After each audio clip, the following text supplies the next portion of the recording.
본주 학원 자담 단기 4319년 서기 1986년 4월 26일 음력 3월 18일에 필자는 생존 제자인 유세영 선생과 함께 인정상가님 99년 성탄제에 참배하기 위해 금산리를 찾아갔다.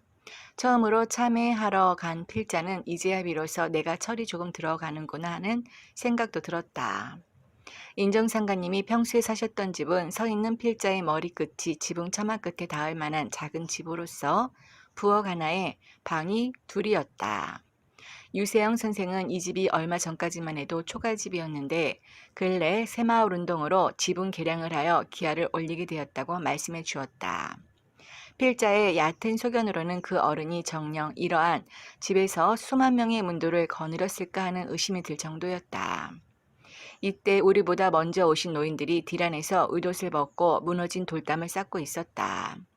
그 중에는 평소 필자를 잘 아는 김유섭 선생과 유완종 씨도 보였다.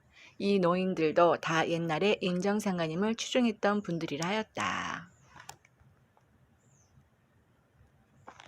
필자는 유세영 선생을 따라 인정상가님의 영정을 모신 방에 들어가 향을 사르고 공손히 절을 하였다. 그 방이 바로 인정상가께서 선하하셨을 때 그 채백을 103일 동안 갑인으로 모셨던 방이었다. 방에서 나온 우리는 곧 술과 안주를 챙겨 들고 인정상가님의 묘소가 있는 계룡봉에 올라갔다. 묘소로 가는 산길은 옛날에 인정상가님을 추종했던 어느 교주가 닦았다는데 돌로써 계단을 만들어 잠옷 정성을 들인 흔적이 보였다. 묘소 아래에는 진단 방울을 묻어주었다는 이영우 선생의 무덤자리도 있었다. 이날 저녁 무렵에 현 도장의 원장이신 한강수 선생이 도착하였다. 유세영 선생은 필자를 그 어른께 인사시키면서 감당하기 어려울 만큼 필자에 대한 칭찬을 한 후에 인정상가님의 도덕을 자세히 설명해 주라는 말씀을 덧붙였다. 그러자 한강수 원장님은 가방을 열고 녹음 테이프 하나를 꺼냈다. 그것은 바로 얼마 전에 자신이 서울에서 무슨 세미나에 나가 강연한 내용을 담은 것이라 하였다. 그것을 녹음기에 넣어 들려주었는데 필자가 지금까지 듣지 못했던 사실도 상당히 많이 있었다. 녹음 테이프가 다 끝나자 필자는 여기에 모이신 노인장들과 대담을 하였다. 평소에 필자가 궁금해하던 바와 어른이 보인 도덕의 대강과 마음 바르는 의원 공부에 대한 이야기를 들을 수 있었다.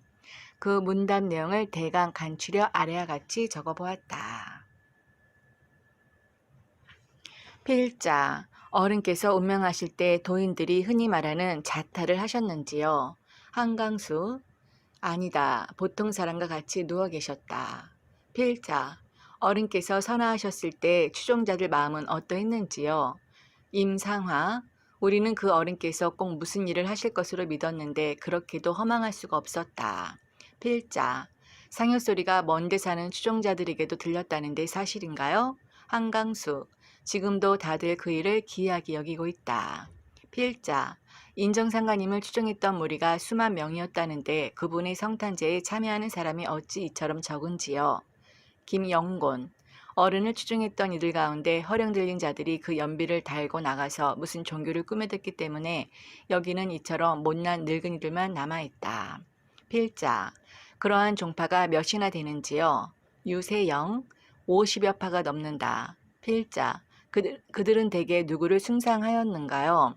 임상화, 인정상가님을 숭상하는 파도 있지만 대부분 객기를 숭상하고 있다. 필자, 인정상가님께서는 생존 시 종교에 대하여 전혀 관심이 없었던 것으로 알고 있습니다만 임상아, 그렇다. 우리가 그 어른께 여쭤본 적이 있었다. 우리는 교명을 무슨 교로 할까요? 했더니 그 어른께서 대답하시기를 교는 무슨 교, 교준교라고나 할까. 남들 잘못하는 것 잘하라 시키기나 하지 도덕이 아니면 못 산다고 해 하시었다. 필자, 마음 바르는 의원 공부에 어떤 뜻이 있는가요? 임상하, 우리 인정상가님께서 말씀하시기를 사람마다 마음을 바르고 보면 천지도 바르어지고 세상도 바르어져서 모든 사람이 평화롭게 잘 살게 된다 하셨다. 지금 인류의 대병을 고치고 천하의 대란을 평화로 돌리려면 먼저 인류의 마음부터 바르어야 할 것이다. 마음 바르는 의원 공부 이 말씀에 지극히 평범하면서도 심원강대한 뜻이 있으니 즉 땅하늘의 운수와 대도의 진리에 합치되는 수련인 것이다. 필자 어떠한 자세로 하는가요? 임상화 이 수련의 뜻이 있는 자는 평소에 다음과 같이 한다. 마음을 바로하고 몸의 자세는 방정하게 한다. 심신을 편히하고 기분을 화하게 갖고 믿음을 굳게 한다. 앉아 있을 때나 또 걸을 때나 항상 허리를 꼿꼿이 하고 아랫배를 자연스럽게 한다. 호흡은 단전에 미치도록 가늘고 길게 조용히 한다. 마음은 단전에 부착한다. 이것이 바로 하늘의 마음이 땅으로 내려가고 땅의 정성이 하늘로 올라가는 천지상교, 즉 땅하늘의 이치인 것이다. 필자, 금기하는 것이 있는가요? 임상화, 평상시에 수련회는 없으나 날짜를 정하여 본격적인 수련을 할 때에는 5가지 금기가 있어 이를 오기라 한다. 필자, 오기는 무엇인가요? 임상화, 첫째는 이를 믿지 못함이요. 둘째는 기운이 빠져나가는 것이요. 셋째는 너무나 마음을 쏠리게 하는 것이요. 넷째는 이를 너무나 기뻐함이요. 다섯째는 이를 너무나 빨리 이루고자 함이니 이상의 5가지가 모두 큰 병폐가 되는 것이다. 이 5가지 금기 중에 하나라도 범하게 되면 자칫 마음이 사도에 떨어지리니 경계하고 조심해야 할 것이다. 필자, 인정상가님은 옛날에 어떤 어른과 비교할 수 있겠는지요? 임상하, 간어해자 난이수라는 말이 있다. 즉 바다의 강대함을 본 사람에게는 웬만한 강물의 크기를 말할 필요가 없다는 것이다. 그와 마찬가지로 성인의 문화에서 그 도의 위대함을 보고 들은 사람에게는 아무리 훌륭한 언설도 의미가 없는 것이다. 그 어른은 누구하고도 비교할 수 없는 어른이시다. 필자, 인정상가님께서 객기를 물리치는 공사를 행하셨는데 과연 객기가 물러갈는지요?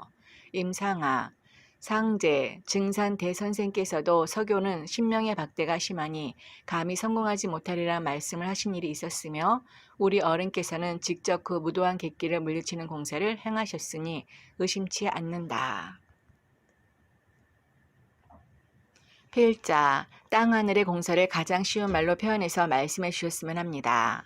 한강수, 그 말을 이경우 교수가 세미나에서 나를 소개할 때 발표한 바 있었으므로 그의 말을 인용한다. 우리 인정상가님께서는 항상 땅의 위대함을 지극히 공경하시어 땅하늘의 운수가 우리에게로 모이게 하는 대도를 행하시고 그 대도를 보시면서 기뻐하신 일이다. 이렇게 홀로 기뻐하고 계실 때 만일 누군가가 그 어른 앞에서 갑작스레 땅이 울리게끔 무거운 것을 쿵 하고 놓는다거나 뜨거운 불덩어리를 놓으면 어른께서는 땅님이 놀라지 않겠느냐고 하시며 꾸중을 내리셨다. 필자, 인정상가님께서는 평소 추종자들에게 어떻게 가르치셨나요? 임상화, 동양인의 도덕이 담겨져 있지 않은 책은 읽지 못하게 하시었다. 어떤 자가 객기의 말이 적힌 서적을 지니고 있음을 보시고 이르시기를 그런 것 가지고 다니지 말어. 쓸데없는 것 읽지도 말어. 못 갈 때 조심하고 눈오매 조심해. 불의한 일, 허령된 공부 못하게 하는 것이 너희들의 공부니라. 무슨 그릇이든지 엎어지면 못 써. 엎어두면 못 쓴다. 그 공부하면 못 써. 눈이 어두워져서 나중에는 망해. 하신 적이 있었다. 필자, 그 어른께서 음악에 대한 무슨 말씀을 안 하셨는지요? 임상아, 나로서는 들은 바가 없다. 허나 음악에 정통하지 않고서는 짐승을 복종시킬 수 없는 것으로 알고 있다.